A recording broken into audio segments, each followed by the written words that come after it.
Pagi itu matahari bersinar sangat cerah, menembus celah gorden kamar kami. Hari ini adalah hari Sabtu, hari yang seharusnya kami habiskan dengan bersantai di rumah, menonton film bersama, atau sekadar menyiram tanaman di halaman depan. Namun, suamiku yang bernama Mas Arya justru sibuk merapikan kemejanya di depan cermin besar. Ia tampak begitu tergesa-gesa, namun anehnya, sangat memperhatikan setiap detail penampilannya. Sebelum ceritanya dimulai, mari kalian semua like dan komen di channel Dear Dunia. Jangan lupa juga subscribe Dear Dunia supaya kalian tidak ketinggalan cerita terbaru lainnya.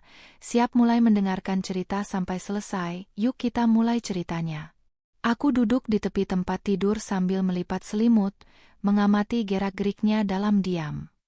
Mas Arya memilih kemeja biru dongker favoritnya, kemeja yang biasanya hanya ia pakai untuk acara makan malam penting, bukan untuk bekerja di akhir pekan. Lengan kemeja itu ia gulung rapi hingga siku, menonjolkan jam tangan mahal yang baru bulan lalu ia beli. Mas Arya menoleh ke arahku dan dengan nada yang dibuat selembut mungkin, ia memohon maaf. Ia mengatakan bahwa ada krisis besar di kantor yang mengharuskannya datang pagi ini juga. Ia menyebutkan ada masalah dengan klien utama yang mengancam akan membatalkan kontrak bernilai miliaran. Wajahnya dibuat secemas mungkin, seolah beban seluruh perusahaan sedang berada di atas pundaknya. Sebagai istri yang sudah mendampinginya selama 5 tahun, aku tahu persis kapan suamiku sedang cemas sungguhan dan kapan ia sedang bersandiwara. Pagi ini, sandiwaranya terlihat sangat rapi, nyaris sempurna. Namun, sayangnya, ia lupa pada satu hal penting. Insting seorang istri jauh lebih tajam daripada skenario kebohongan manapun. Aku tersenyum lembut, berpura-pura menjadi istri yang sangat pengertian. Aku bangkit dari tempat tidur, berjalan mendekatinya, lalu membantu merapikan kerah kemejanya yang sebenarnya sudah sangat rapi. Saat jarak kami begitu dekat, aroma parfum maskulin yang sangat kuat langsung menusuk penciumanku. Itu bukan parfum beraroma kopi dan kayu yang biasa ia pakai setiap hari ke kantor. Ini adalah parfum beraroma segar yang sedikit manis, parfum yang baru ia beli 2 minggu lalu dan jarang sekali ia gunakan. Sangat aneh jika seseorang memakai parfum setajam ini hanya untuk rapat krisis yang penuh dengan tekanan. Aku menyembunyikan kecurigaanku dengan sempurna. Aku menyuruhnya bergegas turun ke ruang makan karena aku sudah menyiapkan sarapan nasi goreng dan kopi hangat. Mas Arya mengangguk cepat, mencium keningku sekilas, lalu berjalan mendahuluiku ke lantai bawah. Saat menemani suamiku sarapan, mataku terus menangkap kejanggalan-kejanggalan kecil yang selama beberapa bulan ini berusaha aku abaikan. Ponselnya diletakkan di atas meja makan dengan posisi layar menghadap ke bawah. Sebuah kebiasaan baru yang baru muncul sekitar 3 bulan terakhir. Dulu, ponsel itu selalu tergeletak begitu saja dengan layar menghadap ke atas. Di tengah suapan nasi gorengnya, ponsel itu bergetar pelan. Aku melihat tangan Mas Arya sedikit tersentak. Ia segera membalik ponselnya, melirik layar sepersekian detik, lalu dengan sangat cepat menekan tombol daya untuk mematikan layar sebelum memasukkannya ke dalam saku celana. Ia sama sekali tidak membalas pesan itu. Ia beralasan bahwa itu hanya pesan promosi dari operator seluler yang sangat mengganggu. Aku hanya mengangguk pelan sambil terus mengaduk teh hangatku. Di dalam hati, aku mencatat semua kejanggalan ini. Ponsel yang menghadap ke bawah, kata sandi ponsel yang tiba-tiba diubah dengan alasan masalah keamanan kantor, kebiasaan pulang malam dengan alasan lembur, dan kini, rapat darurat di hari Sabtu dengan penampilan yang terlalu memukau. Selesai sarapan, aku mengantarnya hingga ke teras depan. Mas Arya masuk ke dalam mobil sedan hitamnya, membuka kaca jendela, dan berpesan agar aku tidak perlu menunggunya pulang, karena kemungkinan rapat akan berlangsung sampai malam. Ia meminta aku beristirahat saja atau pergi ke salon untuk memanjakan diri. Aku melambaikan tangan dengan senyum yang masih melekat di bibirku. Mobil hitam itu perlahan mundur keluar dari garasi, berbelok ke jalan perumahan, dan akhirnya menghilang dari pandanganku di ujung jalan. Tepat saat mobil itu tidak lagi terlihat, senyum di wajahku lenyap seketika. Hawa dingin merayap di tengkukku. Babak baru dari kebohongan suamiku baru saja dimulai, dan kali ini, aku tidak akan tinggal diam. Begitu mobil Mas Arya benar-benar menghilang, aku bergegas masuk ke dalam rumah dan mengunci pintu rapat-rapat. Tidak ada air mata yang menetes. Tidak ada isakan tangis atau rasa hancur yang membuatku lemas. Anehnya, pikiranku justru menjadi sangat jernih dan tajam, sedingin es. Semua perasaan sedih telah terkalahkan oleh rasa penasaran dan kemarahan yang tertahan. Aku berjalan cepat menuju ruang kerja di lantai 2, mengambil laptopku dan menyalakannya. Beberapa minggu yang lalu, ketika kecurigaanku mulai memuncak, aku tidak diam saja menangisi perubahan sikap suamiku. Aku mengambil langkah antisipasi. Aku membeli sebuah alat pelacak lokasi berukuran sangat kecil secara daring. Suatu malam, saat Mas Arya sedang tertidur lelap setelah mabuk ringan sepulang acara kantor, aku diam-diam menyelinap ke garasi. Aku memasang alat pelacak kecil itu di bagian bawah jok pengemudi mobilnya, tertutup rapat oleh lapisan karpet tebal sehingga mustahil untuk disadari. Kini, saatnya melihat kemana sebenarnya suamiku pergi. Jari-jariku bergerak lincah mengetikkan alamat situs web pelacak di layar laptop. Setelah memasukkan nama pengguna dan kata sandi, sebuah peta digital berukuran besar muncul di layarku. Sebuah titik merah kecil berkedip-kedip, bergerak perlahan menyusuri jalan raya kota. Titik merah itu adalah mobil suamiku. Sambil terus memantau pergerakan titik merah tersebut, aku mengambil ponselku. Aku harus memastikan satu hal sebelum menyimpulkan semuanya. Aku mencari nomor telepon kantor Mas Arya, menekan tombol panggil, dan menunggu nada sambung.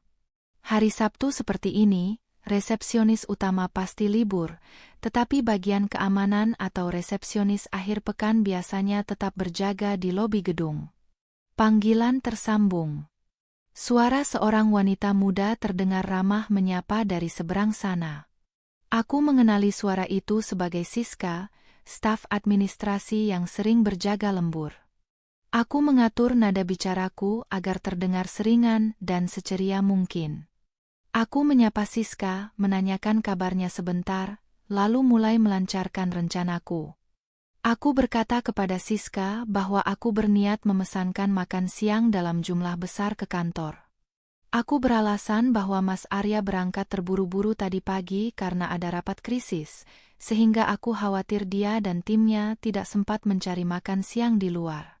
Aku bertanya dengan nada polos, kira-kira ada berapa orang dari tim Mas Arya yang hadir di ruang rapat lantai 5 hari ini, agar aku bisa menyesuaikan pesanan makanannya.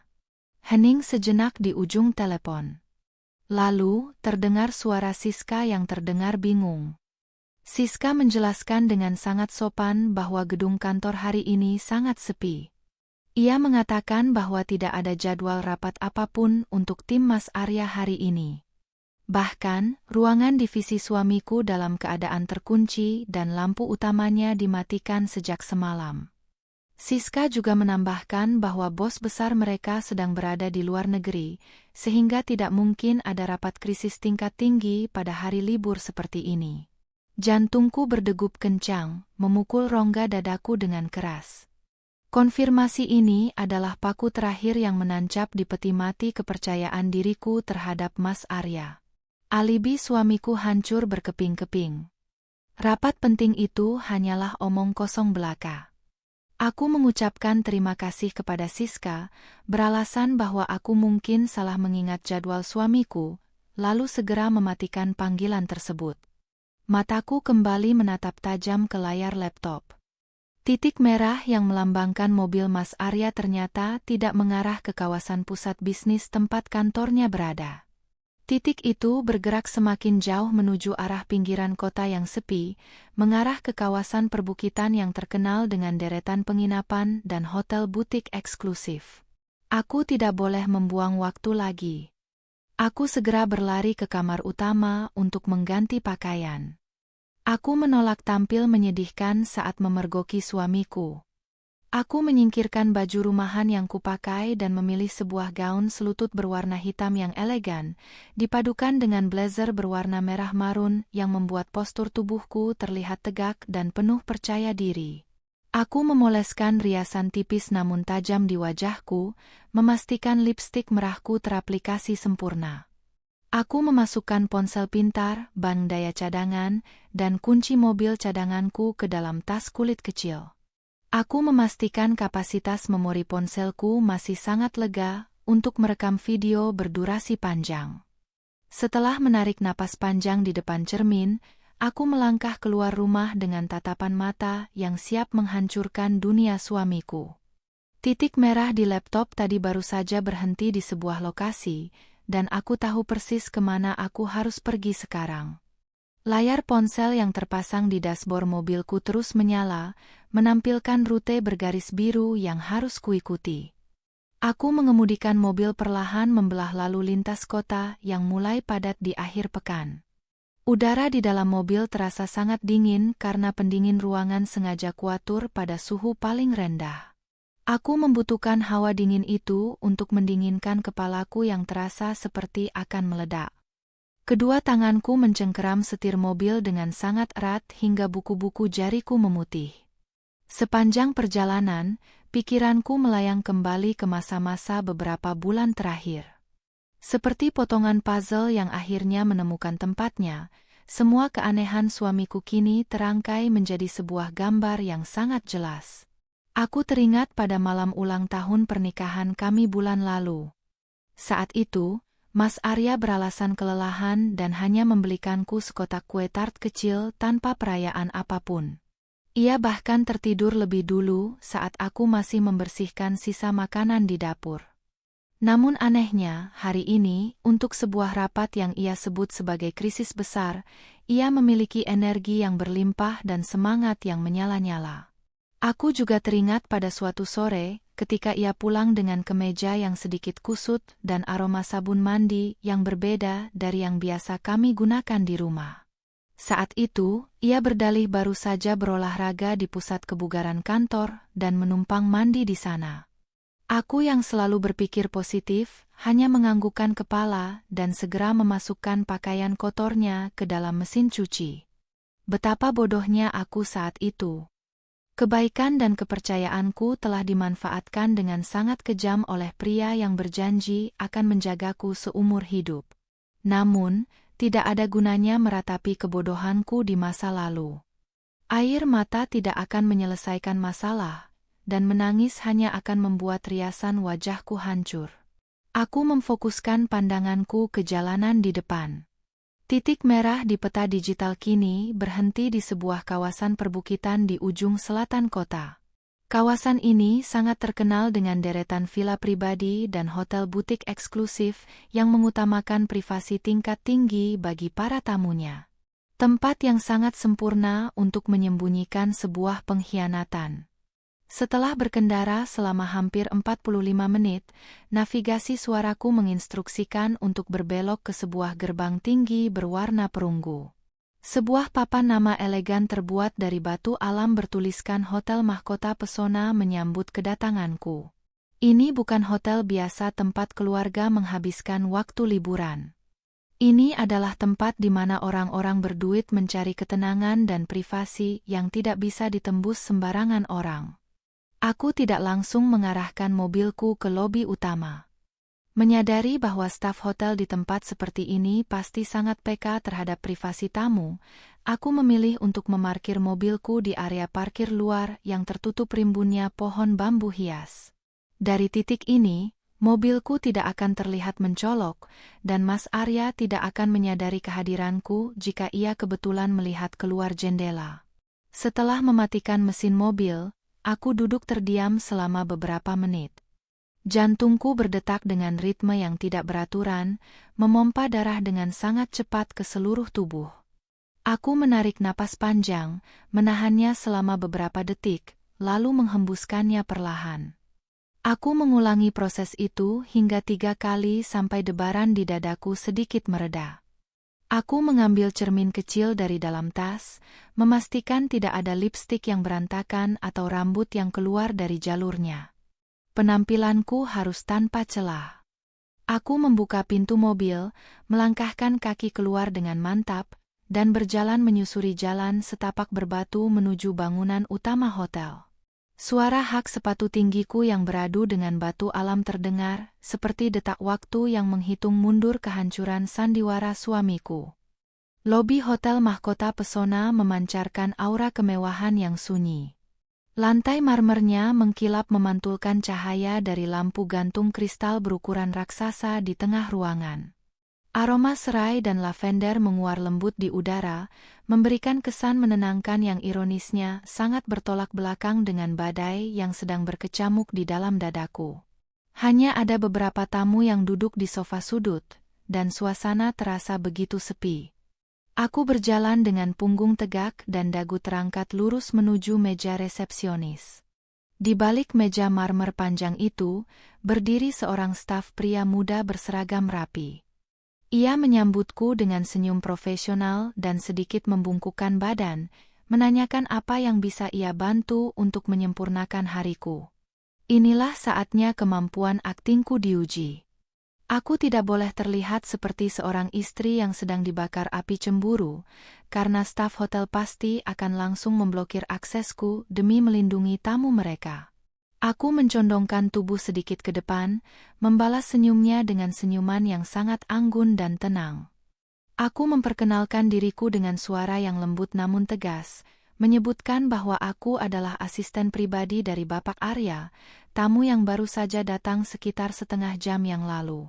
Aku menjelaskan dengan nada sedikit terburu-buru namun tetap terkendali, bahwa atasanku itu meninggalkan sebuah dokumen legal yang sangat krusial di kantor. Aku menekankan bahwa dokumen itu harus ditandatangani hari ini juga, dan keterlambatanku bisa membuat perusahaan merugi miliaran rupiah. Untuk meyakinkan staf tersebut, aku menyebutkan dengan lancar jenis mobil sedan hitam milik suamiku beserta plat nomornya dengan sangat akurat. Aku menambahkan bahwa Bapak Arya pasti sangat terburu-buru hingga lupa memeriksa kembali tas kerjanya saat turun di area lobi tadi. Staf resepsionis itu tampak ragu sejenak. Ia melihat ke arah layar komputernya, mengetikkan beberapa kata, lalu menatapku kembali. Ia meminta maaf dan menjelaskan bahwa prosedur keamanan hotel melarang mereka memberikan nomor kamar tamu kepada orang luar tanpa konfirmasi terlebih dahulu. Ia menawarkan untuk menelepon ke kamar Bapak Arya untuk meminta izin. Jantungku serasa melompat ke tenggorokan. Jika dia menelepon kamar itu, seluruh rencanaku akan hancur berantakan. Mas Arya pasti akan langsung melarikan diri atau menyembunyikan selingkuhannya. Dengan cepat, aku memutar otak. Aku menatap langsung ke mata staf itu, memasang raut wajah memohon yang sangat meyakinkan. Aku memintanya dengan sangat agar tidak menelepon ke kamar. Aku beralasan bahwa Bapak Arya sedang melakukan rapat rahasia yang sangat tertutup dengan klien penting di dalam kamarnya, dan ia sangat benci jika sambungan telepon hotel mengganggu konsentrasinya.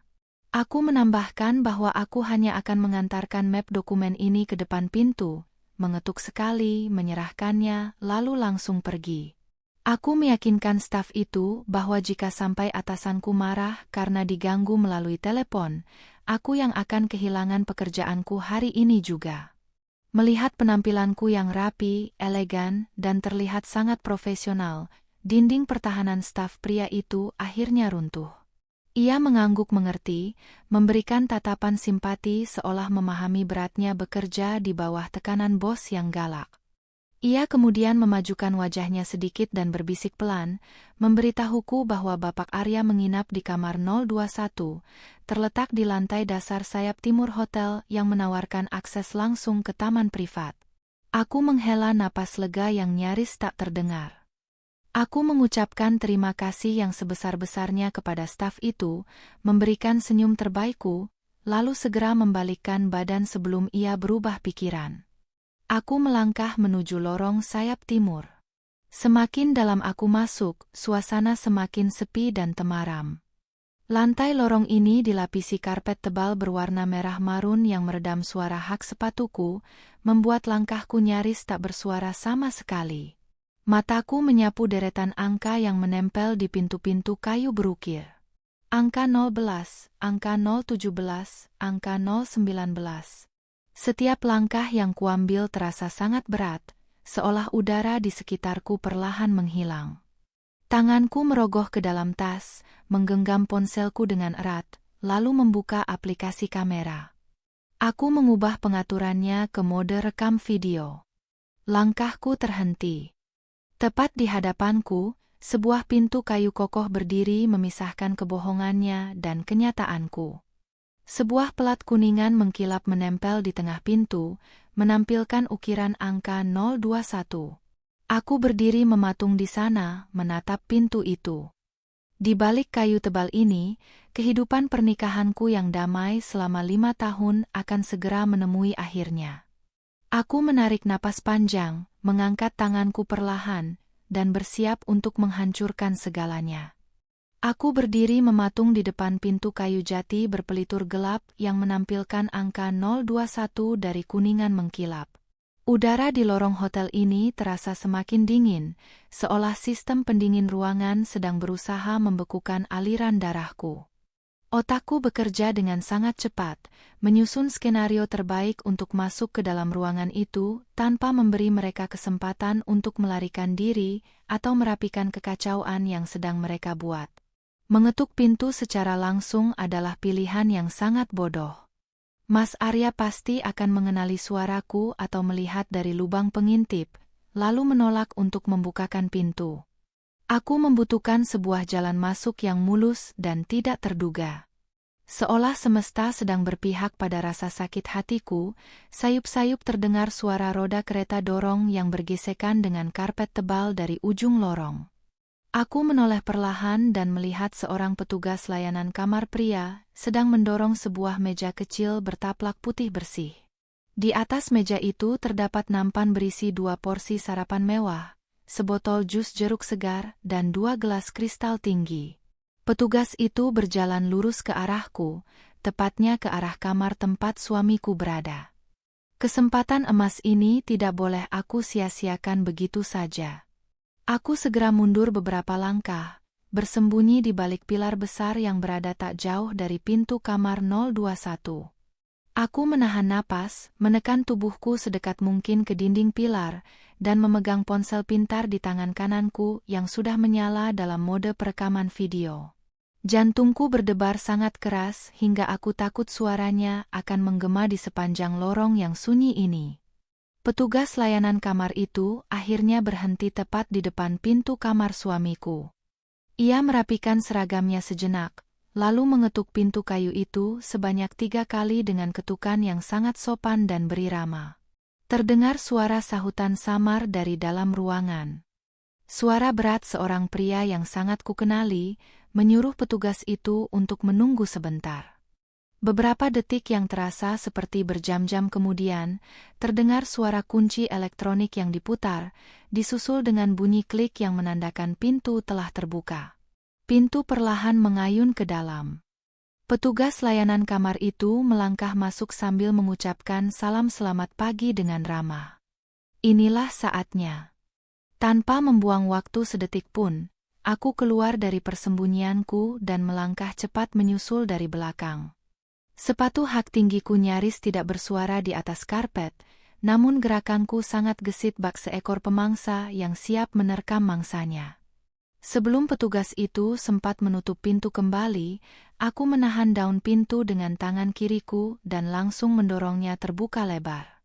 Pemandangan pertama yang tertangkap oleh lensa kamera ponselku adalah kekacauan yang menjijikkan di area ruang tamu kecil di dalam kamar hotel tersebut. Kemeja biru dongker favorit suamiku yang tadi pagi ia pakai dengan sangat bangga, kini tergeletak begitu saja di atas sofa beludru. Sepasang sepatu hak tinggi berwarna merah menyala tergeletak sembarangan di dekat meja televisi. Sepatu itu terlihat sangat familiar. Sangat familiar. Pikiranku mulai mengaitkan kepingan teka-teki, namun aku terus melangkah maju ke area kamar tidur utama.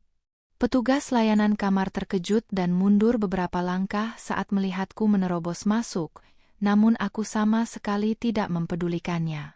Aku terus berjalan menembus sekat ruangan, mengangkat ponselku tinggi-tinggi untuk merekam setiap sudut, setiap bukti, dan setiap wajah yang ada di ruangan itu. Di atas ranjang berukuran sangat besar yang spraynya sudah berantakan tak karuan, suamiku sedang duduk setengah bersandar sambil memegang remote televisi. Ia hanya mengenakan jubah mandi putih bertuliskan logo hotel. Saat matanya menangkap kehadiranku, waktu seakan berhenti berdetak. Wajahnya yang tadinya santai dan penuh senyum, berubah menjadi pucat pasi dalam hitungan detik. Matanya membelalak lebar seolah baru saja melihat hantu di siang bolong. Mulutnya terbuka sedikit, namun tidak ada satu patah kata pun yang berhasil keluar dari tenggorokannya.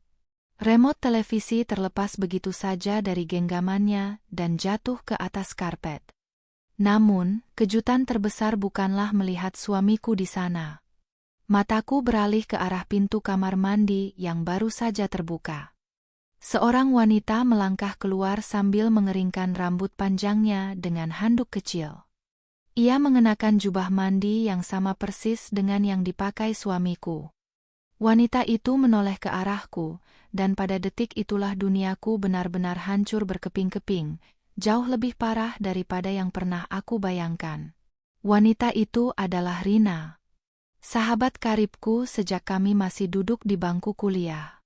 Sahabat yang selalu mendengarkan keluh kesahku, yang selalu menemaniku berbelanja, dan yang selalu meyakinkanku bahwa Mas Arya adalah pria yang baik saat aku mulai mencurigai perubahan sikap suamiku beberapa bulan terakhir. Wanita yang selalu kupanggil dengan sebutan saudara perempuan beda darah, kini berdiri di hadapanku sebagai duri paling beracun dalam pernikahanku. Rina mematung di ambang pintu kamar mandi. Handuk kecil di tangannya terjatuh ke lantai. Wajahnya yang biasanya selalu dihiasi riasan sempurna kini terlihat sangat polos dan menampakkan ketakutan yang luar biasa. Matanya bergerak liar menatapku, lalu menatap Mas Arya, lalu kembali menatapku dan lensa kamera ponselku yang terus merekam tanpa henti. Tidak ada satupun dari mereka yang berani bernapas. Keheningan yang sangat mencekam menyelimuti kamar mewah itu, membiarkan rekaman videoku mengabadikan momen kehancuran sandiwara mereka dengan sangat sempurna.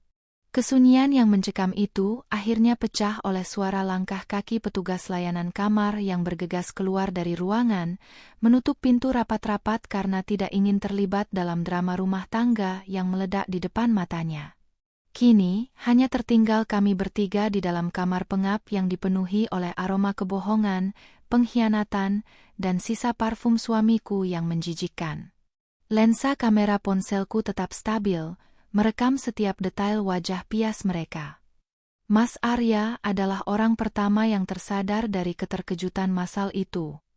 Ia langsung melompat dari atas ranjang, terlihat sangat menyedihkan dan kehilangan seluruh wibawanya. Dengan langkah terseret-seret dan wajah yang memerah karena panik, ia berusaha mendekatiku. Kedua tangannya diangkat ke depan, seolah mencoba menenangkan seekor singa buas yang siap menerkam. Dengan suara yang bergetar dan terbata-bata, Mas Arya mulai merangkai pembelaan basi yang sangat memuakkan untuk didengar. Ia memanggil namaku berkali-kali dengan nada memohon, mengatakan bahwa ini semua tidak seperti yang aku lihat. Ia berusaha meyakinkanku bahwa tidak terjadi apa-apa di antara mereka, bahwa ini semua hanyalah sebuah kesalahpahaman besar yang bisa dijelaskan. Ia meracau tidak jelas, mengklaim bahwa Rina kebetulan sedang berada di hotel yang sama dan hanya mampir sebentar untuk menumpang ke kamar mandi karena ada masalah dengan saluran air di kamarnya sendiri. Aku sama sekali tidak memundurkan langkahku, juga tidak menurunkan ponselku. Aku menatap lurus ke dalam matanya yang dipenuhi kepanikan. Tidak ada teriakan histeris yang keluar dari mulutku. Tidak ada tangisan meledak-ledak atau makian kasar seperti adegan di sinetron murahan. Aku hanya menatapnya dengan tatapan paling dingin dan paling kosong yang pernah kumiliki.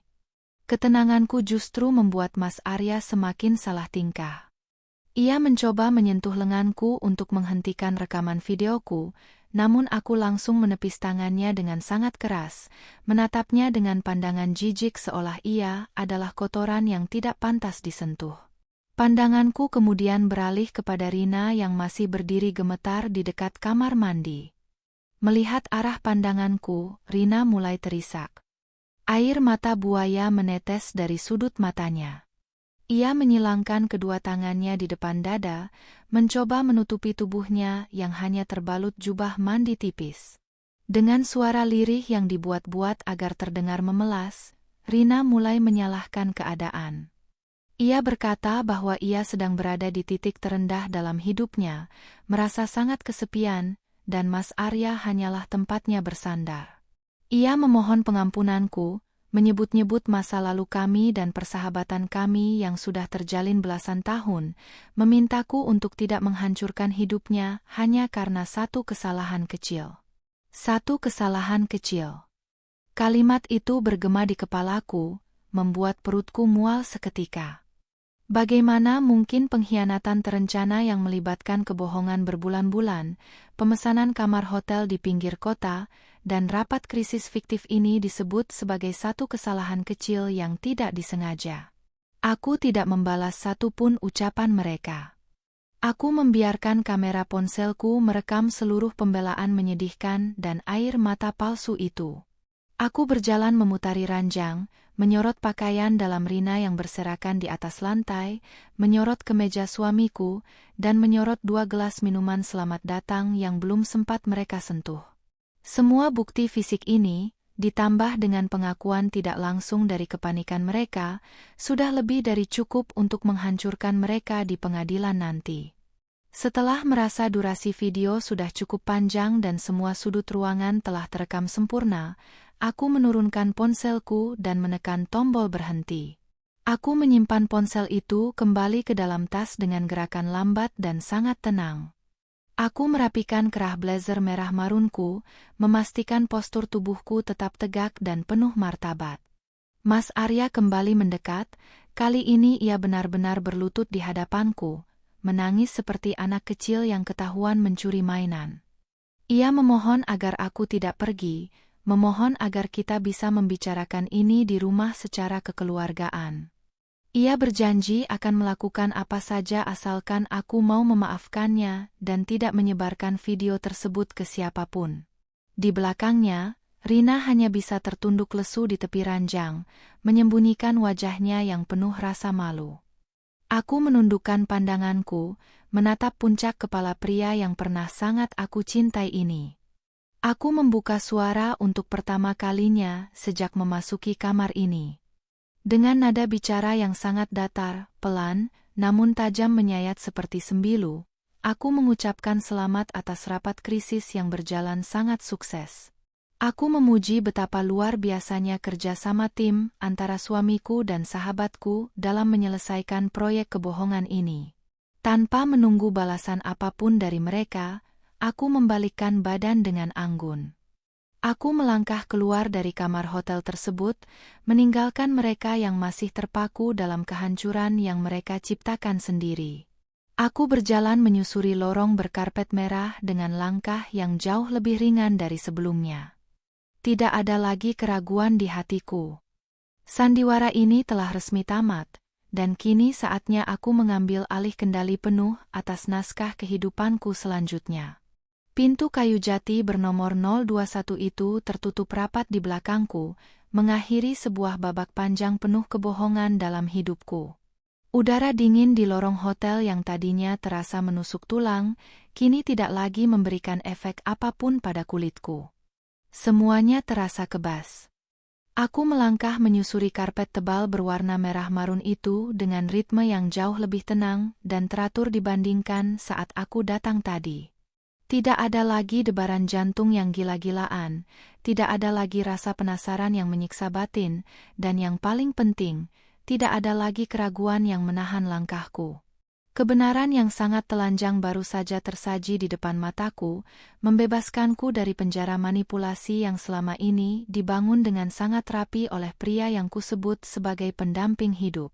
Saat aku melewati lobi hotel yang megah, staf resepsionis pria yang tadi membantuku memberikan nomor kamar menatapku dengan sorot mata penuh tanda tanya. Mungkin ia menyadari betapa cepatnya aku kembali, atau mungkin ia melihat aura yang benar-benar berbeda dari diriku. Namun, ia memilih untuk menundukkan kepala dan mempertahankan sikap profesionalnya. Aku terus berjalan lurus melewati pintu kaca putar, membiarkan udara panas khas pesisir kota langsung menampar wajahku.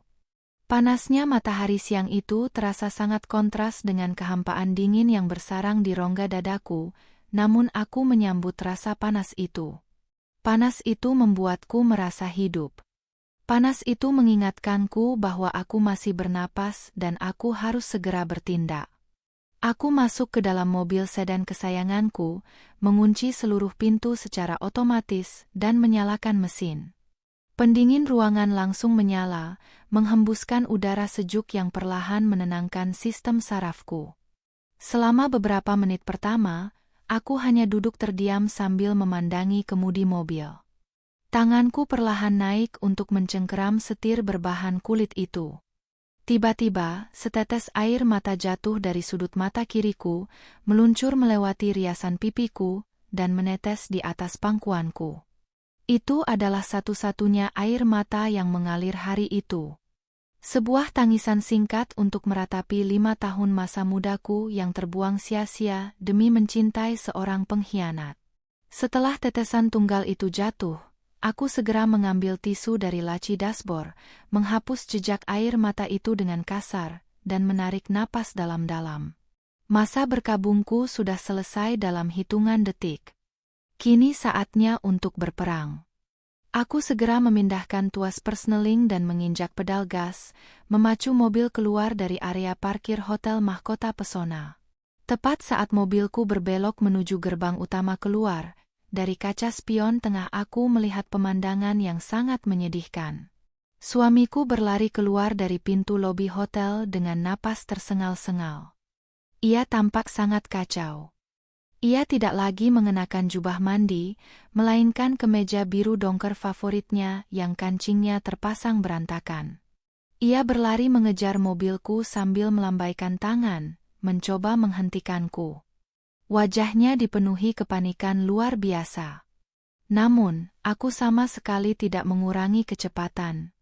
Aku membiarkan mobilku melaju meninggalkan area perbukitan itu, meninggalkan pria itu menelan debu jalanan bersama hancurnya harga diri yang selama ini ia banggakan. Mobilku melaju membelah jalanan kota yang mulai padat oleh aktivitas akhir pekan. Alih-alih pulang ke rumah yang selama 5 tahun ini kami tinggali bersama, aku mengarahkan kendaraan menuju sebuah taman kota yang rindang dan sepi di sudut utara. Aku memarkir mobil di bawah pohon beringin raksasa, mematikan mesin, dan mengambil ponsel pintar dari dalam tas kulitku. Baterai ponselku masih menunjukkan angka 80%, sangat cukup untuk meledakkan bom waktu yang sudah aku siapkan. Aku harus bertindak cepat sebelum suamiku sempat merangkai kebohongan baru atau mencoba mencuci otak keluarga besar kami. Langkah pertama yang aku lakukan adalah mengamankan senjata utamaku. Aku membuka galeri ponsel, memutar kembali video berdurasi 5 menit yang baru saja aku rekam di kamar hotel tadi. Rasanya sungguh menjijikkan melihat kembali wajah memelas suamiku dan wajah panik sahabatku, namun aku memaksa diriku untuk memastikannya. Kualitas videonya sangat jernih. Suaranya terekam dengan sempurna, dan bukti-buktinya tidak bisa disangkal oleh ahli hukum manapun. Aku segera mengunggah file video tersebut ke 3 akun penyimpanan awan yang berbeda. Aku juga mengirimkannya ke alamat surel rahasiaku yang tidak pernah diketahui oleh suamiku. Jika ia berniat merampas atau merusak ponselku nanti, bukti itu akan tetap aman dan abadi di dunia maya. Setelah semua salinan cadangan dipastikan aman, aku mulai menyusun daftar penerima bom waktu ini. Sasaran pertamaku adalah orang yang paling mengagumkan suamiku di dunia ini, yaitu ibu mertuaku. Selama 5 tahun pernikahan kami, ibu mertuaku selalu membanggakan putranya sebagai suami teladan yang setia, pekerja keras, dan sangat religius. Ia seringkali secara halus menyalahkanku atas fakta bahwa kami belum dikaruniai keturunan, menganggapku terlalu sibuk bekerja dan kurang melayani suamiku dengan baik. Kini, saatnya ia melihat sendiri wajah asli dari putra kesayangannya. Aku membuka aplikasi pesan instan, mencari kontak ibu mertuaku, dan melampirkan video penggerebekan tersebut.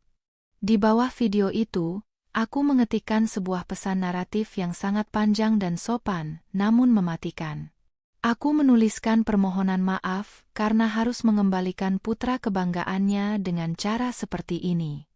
Aku menjelaskan bahwa mulai hari ini, tugas merawat putranya kembali menjadi tanggung jawab ibunya, karena aku tidak lagi sudi melayani seorang pria yang berbagi ranjang dengan sahabatku sendiri. Aku menekan tombol kirim tanpa ragu sedikit pun. Sasaran keduaku adalah grup percakapan keluarga besarku sendiri, yang di dalamnya terdapat ayahku, ibuku, dan kedua kakak laki-lakiku. Ayahku adalah seorang purnawirawan tentara yang sangat keras dan menjunjung tinggi kehormatan keluarga. Ia adalah orang yang memberikan restu penuh saat suamiku meminangku dulu, mempercayakan putri bungsunya kepada pria yang ia anggap berakhlak mulia. Aku mengirimkan video yang sama ke dalam grup tersebut, disertai pesan singkat yang mengabarkan bahwa pernikahanku telah berakhir hari ini karena perselingkuhan yang dilakukan oleh pria yang selama ini mereka hormati. Aku meminta kakak laki-lakiku untuk segera mengirimkan truk pindahan ke rumahku sore ini juga, karena aku akan mengosongkan barang-barangku sebelum malam tiba. Tepat saat pesan itu terkirim, layar ponselku mulai menyala tanpa henti. Rentetan panggilan masuk beruntun dari nomor suamiku menghiasi layar, disusul oleh pesan-pesan teks yang masuk bertubi-tubi. Ia memohon pengampunan, ia bersumpah akan memutuskan hubungan dengan Rina hari ini juga. Ia berjanji akan menyerahkan seluruh aset atas namaku asalkan aku tidak memberitahu keluarganya. Ia bahkan mengetik pesan panjang yang menyalahkan Rina sebagai penggoda yang merayunya saat ia sedang lemah. Aku hanya membaca pesan-pesan konyol itu dari layar notifikasi sambil tersenyum sinis. Kepanikannya benar-benar sangat menghiburku. Ia baru menyadari betapa berharganya diriku ketika ia sedang berdiri di pinggir jurang kehancuran. Namun, semuanya sudah terlambat. Aku menekan tombol blokir pada kontaknya dengan perasaan sangat puas. Langkah terakhirku sebelum meninggalkan taman kota itu adalah menghubungi seorang pengacara perceraian ternama yang kontaknya sudah aku simpan sejak bulan lalu, sejak kecurigaanku mulai membesar. Aku meneleponnya, menjelaskan situasinya secara singkat dan padat, serta memastikan bahwa bukti video perselingkuhan sudah aku amankan. Pengacara itu menanggapi dengan sangat profesional dan mengatur jadwal pertemuan di kantornya pada hari Senin pagi. Ia memintaku untuk mulai mengumpulkan buku tabungan, sertifikat aset, dan dokumen pernikahan untuk mempercepat proses penyitaan harta bersama. Setelah panggilan dengan pengacara berakhir, aku menyandarkan tubuhku di jok mobil. Layar ponselku kini dibanjiri oleh notifikasi panggilan dari ibu mertuaku yang pasti sedang syok berat melihat video tersebut. Grup keluargaku juga meledak dengan pesan kemarahan dari kedua kakak laki-lakiku yang bersumpah akan mencari suamiku sampai dapat. Badai besar baru saja aku lepaskan ke udara, dan pusaran anginnya sedang menuju langsung untuk menghancurkan kehidupan suamiku serta sahabatku. Aku menyalakan mesin mobil kembali, menyetel musik klasik yang menenangkan, dan melajukan kendaraan menuju rumah untuk mengepak barang-barangku. Permainan baru saja dimulai, dan aku memegang seluruh kartu as di tanganku. Hari-hari yang menyusul setelah peristiwa penggerebekan di kamar hotel itu berjalan dengan ritme yang sangat kacau bagi suamiku, namun terasa begitu tertata dan terencana dengan baik dari sudut pandangku. Sesuai dengan instruksi yang aku berikan di grup keluarga, kedua kakak laki-lakiku tiba di rumah kami yang lama pada sore hari di hari yang sama, membawa sebuah truk sewaan berukuran sedang dan beberapa pekerja angkut. Kami bekerja dengan sangat cepat dan efisien. Seluruh pakaianku, barang berharga, dokumen penting, hingga perabotan yang aku beli menggunakan uang pribadiku berhasil dipindahkan sebelum matahari terbenam. Saat suamiku akhirnya berani menampakkan diri dan pulang ke rumah itu pada malam harinya, ia hanya menemukan sebuah bangunan yang kosong melompong. Setengah isi rumah telah lenyap, dan yang tersisa hanyalah bayangan dari kehidupan pernikahan yang telah ia hancurkan dengan tangannya sendiri. Ia mencoba menyusul ke rumah orang tuaku pada tengah malam, menggedor pagar besi rumah kami sambil menangis memanggil namaku. Namun, ia tidak pernah mendapatkan kesempatan untuk bertemu denganku. Ayahku dan kedua kakak laki-lakiku keluar menemui pria itu di depan pagar, memberikan peringatan keras yang membuatnya tidak berani lagi menginjakkan kaki di lingkungan rumah kami.